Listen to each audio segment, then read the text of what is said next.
Welcome to Utah Stories Top 5, where we scour all of the top headlines of the day, sift through all the spin, clutter, and crap, and present to you the most important and pressing headlines, saving you countless hours. I'm your host for today, Richard Marcosian. On today's Top 5, we have how Utah lawmakers don't disclose their conflicts of interest. Isn't that interesting? Very good details on that one. Number 2, Utah MLB ballpark funding bill worries Salt Lake City, and it should. Number 3, winter ends today. How is our mountain snowpack? You might be surprised. Number 4, Gunlock State Park Waterfalls majestically return for the second consecutive year.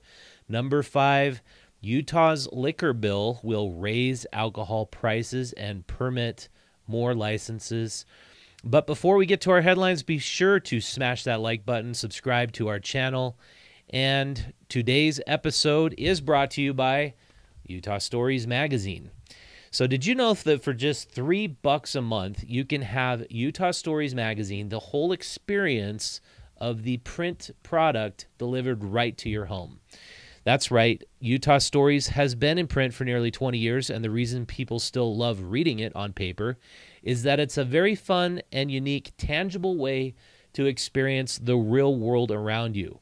Screens might be taking over our consciousness, but print media will never die. Why? Because nobody can censor this. Nobody can say, look, you can't print this, you can't do this, at least yet. Let's save print, let's keep it viable. Do that, and let's save also our communities by supporting great local journalism. You can do that by supporting us with $3 a month.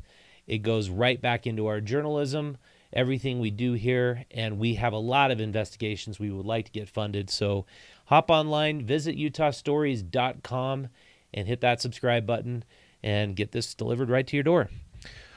Okay, let's dive into our first headline and story. All right. Utah lawmakers don't disclose conflicts of interest. This one's brought to you by the Utah Investigative Journalism Project. A friend of mine, Eric Peterson, great story.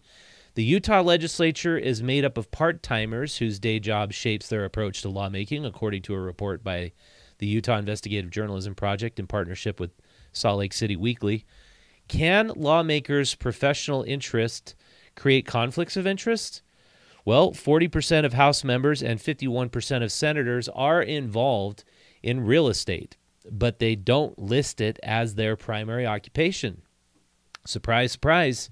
Utah lawmakers are required to fill out financial and conflict of interest disclosure forms, but a Utah Investigative Journalism Project review of lawmakers' 2024 disclosure forms found that many use vague language to describe their employment or business ventures, making it difficult to identify possible conflicts of interest. We've always described here on Utah Stories that we have developasauruses. They try to pretend like they are not what they are, but so many people are in real estate and development, and they use that body to fast-track their own projects and make themselves millions of dollars.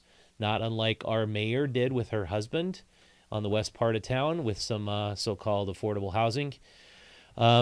This story goes on. For example, the form asks lawmakers to report individual or entities from which they received at least $5,000 in income. Many lawmakers did not include their employers or businesses in that category or left it blank. Other lawmakers disclosed they provide consulting, but did not specify to what businesses or industries, according to the report. There's much more to this, so go to Utah Stories, check out the top 5 stories to get the full story. So number 2, Utah's Major League Baseball ballpark funding bill worries Salt Lake City for a good reason. Salt Lake City leaders are excited for the MLB to come to Utah, but are worried about the expenses of the project. Quote, while we are excited about and support the possibility of bringing Major League Baseball to Salt Lake City, Andrew Wittenberg, spokesman for Aaron Mendenhall, said in a statement on behalf of the mayor and the city council to the Tribune, quote, this bill creates immediate concerns about the apparent diversion of tax revenue and land use away from city services, regardless of whether we ever see an MLB team in Utah. And just to point out one little thing we found, there was the Ramada Inn on North Temple and Redwood Road that was supposed to be homeless housing, And where did the Tribune stop reporting on this project? Because it was supposed to be homeless housing, right? They stopped reporting when they found out the Larry H. Miller Company bought that piece of property, and instead of making it homeless housing right across from the street from where the ballpark would be located, what do they want to build? High-end apartments. But the Tribune's not reporting on that. We will report on that. We'll talk about it next week. We're going to have former Mayor Rocky Anderson on the program to discuss more about that. So our headline number 3 is Winter Ends Today. How's our mountain snowpack?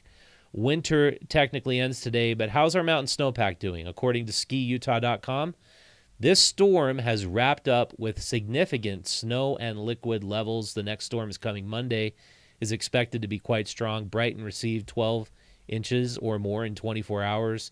Snow Basin Resort had 11 inches in 24 hours, as well as Solitude. All of the popular resorts also received many inches of snow. Was the groundhog wrong? It sure looks like it. And are we still going to have more snow in April like last year? Time will tell. We will find out, I'm sure. So number 4, Gunlock State Park Waterfalls majestically returned for a second consecutive year. It's a rare occurrence in the southern part of Utah that's happened for the second time in back-to-back years. The waterfalls at Gunlock State Park have returned, according to Fox News. This video shows, shared by the Utah Weather Authority, Elise Lipinski, shows stunning views of water spilling over the Gunlock Reservoir, crashing into the red rocks below.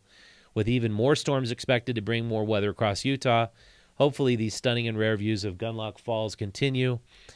And yeah, it'll be great to go see that. Number 5, Utah liquor bill will raise alcohol prices and permit more licenses. So we're taking a look at liquor laws, licensing changes in the state legislature right now. Utah lawmakers have officially introduced this year's omnibus liquor bill. The bill would increase the cost of liquor, wine, and beer, according to KCPW. Utah has a large bill every year to amend alcohol laws. The state markup on alcohol would increase by 0.5%. Liquor and wine would be marked up 88.5%. Heavy beer would go up to 67%. How freaking ridiculous is that? I'm about to tell you about our beer issue coming up. It's unclear how much more revenue these markups would provide the state or how noticeable they would be to customers. The bill would also allow for wider alcohol consumptions at airports. Right now, only airports can get public service permits allowing people to walk around the area with alcohol. Basically, airport lounges, only in airport lounges. The change would allow other entities to operate hospitality rooms where people can move around with beverages. Wow, that would be something. The legislation would also increase the number of liquor licenses the state can issue. So we'll keep you tuned in on that. We always cover the liquor laws, especially in March. So subscribe to our newsletter to find out more. So our question of the day, I found this out on the YouTube universe, and I found an excellent video. Why are Utah's blocks so large? Like, our blocks are enormous. If you have gone to any other, city in the country, you'll notice their blocks are way smaller. One man tried to find out. He came to Utah and made a video, and it's a great video. We're going to show you just part of that. Go check it out. Just type in Salt Lake City map explained. It's a YouTuber named, I can't quite read it, Daniel Steiner. And he got a really great interview with a historian, and I really enjoyed the video. Go check it out. All right, and our adventure of the day, I just came back from Moab yesterday, and man, it's beautiful down there. And I visited Grand Staff Canyon with MP. Here's a shot from that canyon. It's just a really stunning canyon. It's only like a 10-minute drive from town, and this canyon actually goes up for about 2.5 miles to the end of the box canyon, and where it stops, a waterfall is coming down. We actually got stuck in this canyon once when there was a massive downpour, and the whole canyon turned into all these waterfalls all over the place, and it was so incredible to see that. You don't want to get caught in a slot canyon if it ever starts raining or if it's about to rain, do not go to a slot canyon. And you might be able to guess why. The water turns into a giant wave of water, a river, and you can get stuck in it. And I don't recommend that, but this is a safe canyon for sure. Okay, we've got an announcement I want to share with you. We've got a really special, really cool launch party coming up for our craft beer issue.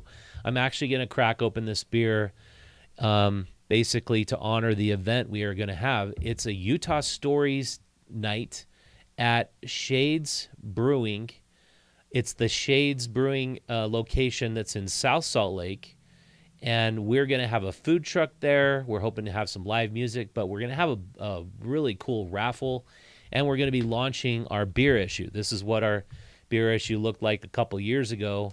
People just love this and love hanging on to it, reading it. It's the stories we get in it are amazing. We have a really big story about the St. Patty's Day Parade, the history of it in downtown Salt Lake City. Stories, of course, about all the best breweries, all the best beer you can try. We love to write about the brewmasters and what they're doing.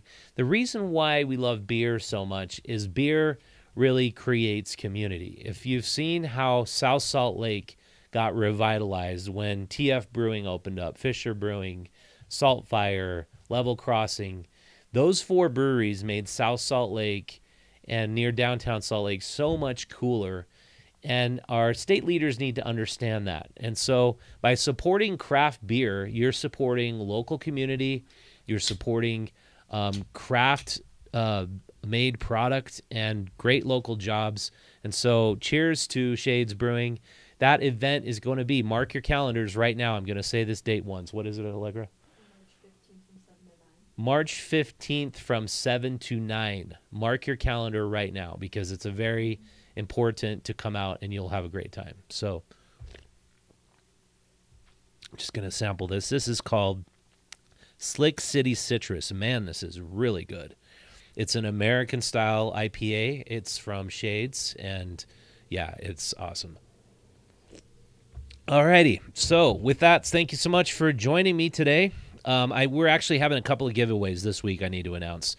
Michael now is at the Stateroom on February 23rd. We're giving away tickets to that.